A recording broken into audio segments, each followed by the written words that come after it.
மாணவ செல்வங்களுக்கு இந்த பொழுதினுடைய வணக்கங்களை தெரிவித்துக் கொண்டு இந்த காணொலியில் நம்ம என்ன பார்க்க போகிறோம் அப்படின்னு பார்த்தீங்கன்னா கோல்ட் வினை மற்றும் ரீமர் டீமர் வினையை பற்றி பார்க்க போகிறோம். ஏன் இந்த ரெண்டு வினையும் சேர்த்து பார்க்க போகிறோம் அப்படின்னு பார்த்தீங்கன்னா இதோடைய வினைப்படு பொருள் ஸ்டார்டிங் காம்பவுண்ட் என்னன்னு பார்த்தீங்கன்னா ஃபீனால், கிடைக்கிற ப்ராடக்ட் பார்த்தீங்கன்னா கோல்ட் வினையில் சாலிசிலிக் அமிலமும் ரீமர் டீமர் வினையில் சாலிசில் ஆல்டிஹைட். ஸோ அதில் அமில தொகுதி இருக்குது, இதில் ஆல்டிஹைட் தொகுதி இருக்குது, அவ்வளோதான் வித்தியாசம். ஸோ சின்ன சின்ன மாற்றம் தான், ஒரே மாதிரி ரியாக்ஷன் அப்படிங்கிறதுனால ரெண்டுத்தையும் சேர்த்து பார்க்க போகிறோம். இந்த பாடத்தை பொறுத்த வரைக்கும் இந்த கோல்ட் வினை ரீமர் டீமர் வினை இருக்கக்கூடிய பக்கத்தில் புத்தகத்தில் பார்த்தீங்க அப்படின்னா அது கூடவே ஃபினாப்தலின் தயாரித்தல் வினையும் இணைப்பு வினையும் இருக்கும். ஒரே பக்கத்தில் இந்த 4 கேள்விகளும் இருக்கும். நான் எப்போவுமே மாணவர்களுக்கு நடத்தும் போது சொல்லக்கூடிய விஷயம் என்னன்னு பார்த்தீங்கன்னா இந்த 4 கேள்விகளும் ரொம்ப முக்கியத்துவம் வாய்ந்தது. இந்த பாடத்தை பொறுத்த வரைக்கும் இந்த கேள்விகள் தேர்வில் வர்றதுக்கான வாய்ப்புகள் அதிகம் அப்படிங்கிறதுனால இந்த 4 கேள்விகளுக்கும் முக்கியத்துவம் கொடுத்து படிங்க அப்படின்னு சொல்கிறது உண்டு. ஸோ இப்போ இந்த காணொலியில் நம்ம கோல்ட் வினையும் ரீமர் டீமர் வினையும் பற்றி பார்க்கலாம். ஸோ கோல்ட் வினையில் முதல்ல பார்த்தீங்க அப்படின்னு பார்த்தீங்கன்னா ஃபீனால் இருக்குது. ஸோ ஃபீனால் அப்படின்றது என்ன அப்படின்னு பார்த்தீங்கன்னா பென்சீனில் ஒரு OH தொகுதி நேரடியாக பிணைக்கப்பட்டிருக்கும் போது அதுக்கு பேர் ஃபீனால்னு சொல்கிறோம். அது சோடியம் ஹைட்ராக்சைடுங்கிற இந்த காரத்தோட வினை புரியும் போது இது இந்த சோடியம் ஹைட்ராக்சைடில் இருக்கிற NaOH இருக்கிற OHும் இந்த ஃபீனாலில் இருக்கிற H+ம் சேரும்போது என்ன ஆகும்னா H2O அப்படிங்கிற நீர் மூலக்கூறாக மாறும். OH- H+ம் சேரும்போது ஸோ பேலன்ஸ் இருக்கிற Na+ வந்து O- வந்து சோடியம் ஃபீனாக்சைடு அப்படிங்கிற இந்த மூலக்கூறு நமக்கு கிடைக்குது. இது எப்படி வந்தது உங்களுக்கு புரிஞ்சிருக்கும்னு நினைக்கிறேன். இந்த சோடியம் ஃபீனாக்சைடு கார்பன் டை ஆக்சைடோட வினை புரியுது. எந்த வெப்பநிலையிலன்னு பார்த்தீங்கன்னா 400 கெல்வின் வெப்பநிலையிலையும் 4லிருந்து 7 பார் அழுத்தத்துலையும் இந்த வினை வந்து நடக்கணும். அப்படி இல்லைன்னா இந்த ரியாக்ஷன் வந்து நடக்காது. இதில் குறிப்பாக இந்த வெப்பநிலையும் அழுத்தத்தையும் நம்ம வந்து மென்ஷன் பண்ணி எழுதலை அப்படின்னா நமக்கு தேர்வில் மதிப்பெண்கள் குறைக்கப்படும் அப்படிங்கிறத நினைவில் வச்சுக்கணும் மாணவர்கள். ஸோ கண்டிப்பாக இதை வந்து ஞாபகம் வச்சுக்கிட்டு எழுதணும்.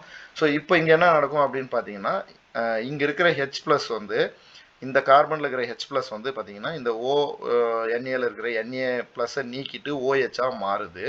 ஸோ இங்கே இருக்கிற அந்த ப்ளஸ் சார்ஜ் வந்து COO வந்து ஜாயின் ஆகி COOவும் இந்த NAவை சேர்த்துக்கிட்டு COO Na அப்படிங்கிற இந்த சோடியம் சாலிசிலேட் வந்து உங்களுக்கு கிடைக்குது. இதுதான் இப்படி தான் ரியாக்ஷன் நடக்குமான்னு கேட்டிங்கன்னா கண்டிப்பாக இல்லை. ஆனால் நீங்கள் ஞாபகம் வச்சுக்கிட்டு தேர்வில் எழுதுறதுக்காக இந்த மாதிரி ஒரு ஷார்ட்கட்டாக உங்களுக்கு புரிகிற மாதிரி நான் சொல்லியிருக்கிறேன்.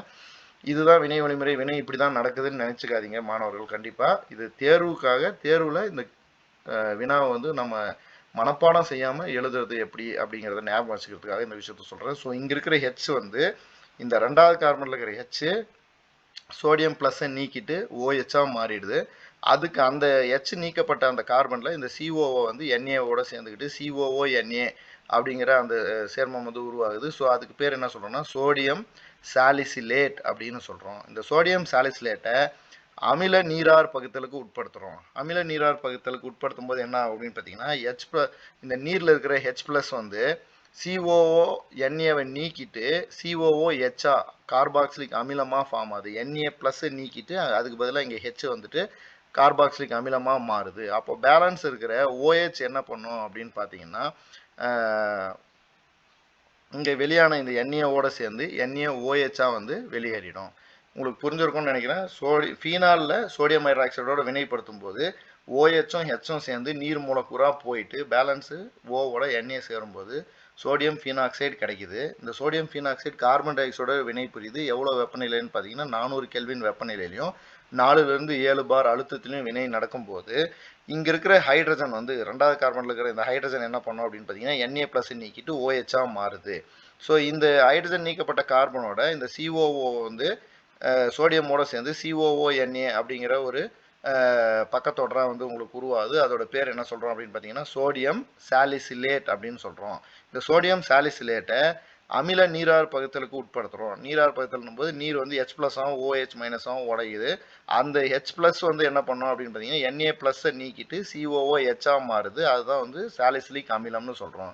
அப்போ பேலன்ஸ் இருக்கிற OH என்ன சார் பண்ணணும்னு கேட்டிங்கன்னா Naவோட சேர்ந்து சோடியம் ஹைட்ராக்சைடாக வந்து நீக்கப்படும். ஸோ உங்களுக்கு சாலிசிலிக் அமிலம் கிடைக்குது. இதே மாதிரி ரியாக்ஷன் ரீமர் டீமர் வினையை பார்க்கும்போது இங்கே என்ன நடக்குது அப்படின்னு பார்த்தீங்கன்னா அதே ஃபீனால் அதே நீர்த்த சோடியம் ஹைட்ராக்சைடு முன்னிலையில் குளோரோஃபார்மோட வினை புரியுது. CHCl3 அப்படிங்கிற இந்த சேர்மத்தோட பேர் என்ன சொல்கிறோம் அப்படின்னு பார்த்தீங்கன்னா குளோரோஃபார்ம்.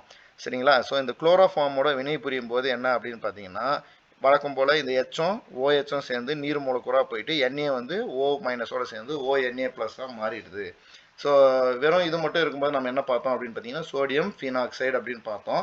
இங்கே குளோரோஃபார்ம் இருக்கிறதுனால இந்த 2வது கார்பனில் இருக்கிற ஒரு ஹைட்ரஜன் இந்த 3 குளோரினில் ஒரு குளோரினோட சேர்ந்து ஒரு HCl வெளியே போயிடும். ஸோ பேலன்ஸ் இருக்கிற CHCl2 அந்த ஹைட்ரஜன் நீக்கப்பட்ட கார்பனோட பிணைக்கப்பட்டு உங்களுக்கு ஒரு இடைநிலை சேர்மத்தை உருவாக்குது. இது மீண்டும் சோடியம் ஹைட்ராக்சைடோட வினை புரியும் போது இங்கே 2 மூலக்கூறு சோடியம் ஹைட்ராக்சைடு இருக்குதுன்னு கொஞ்சம் நினச்சிக்கோங்க.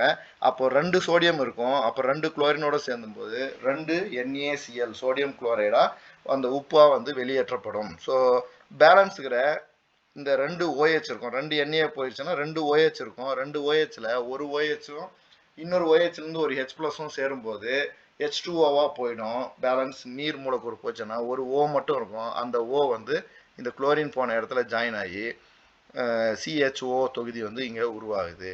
இங்கே திரும்பவும் அமிலத்தின் முன்னிலையில் வினைப்படுத்தும் போது Na+ நீக்கிட்டு அமில நீரார் பகுத்தல்ல H வந்து அங்கே சேரும்போது சாலிசில் ஆல்டிஹைடு உங்களுக்கு கிடைக்கிது.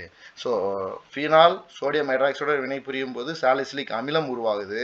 அதே ஃபீனால் சோடியம் ஹைட்ராக்சைடு முன்னிலையில் குளோரோஃபார்மோட வினை புரியும் போது சாலிசில் ஆல்டிஹைடு கிடைக்கிது.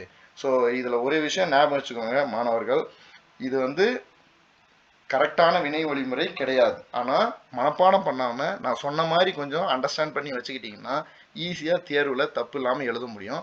ஸோ நான் சொன்னதை ஒரு டைம் 2 டைம் உள்வாங்கிட்டு கொஞ்சம் எழுதி பாருங்கள். இந்த ரியாக்ஷனை கண்டிப்பாக இம்பார்ட்டன்ட் கொஷின். ஸோ அதனால் மாணவர்கள் இதை சரியாக புரிஞ்சுக்கிட்டு இருப்பீங்கன்னு நினைக்கிறேன். ஏதாவது மேலும் விளக்கம் தேவைப்பட்டால் கமெண்ட்டில் சொல்லுங்கள். நான் என்னால் முடிஞ்ச டவுட்டை கிளியர் பண்ண முயற்சி பண்ணுறேன். நன்றி.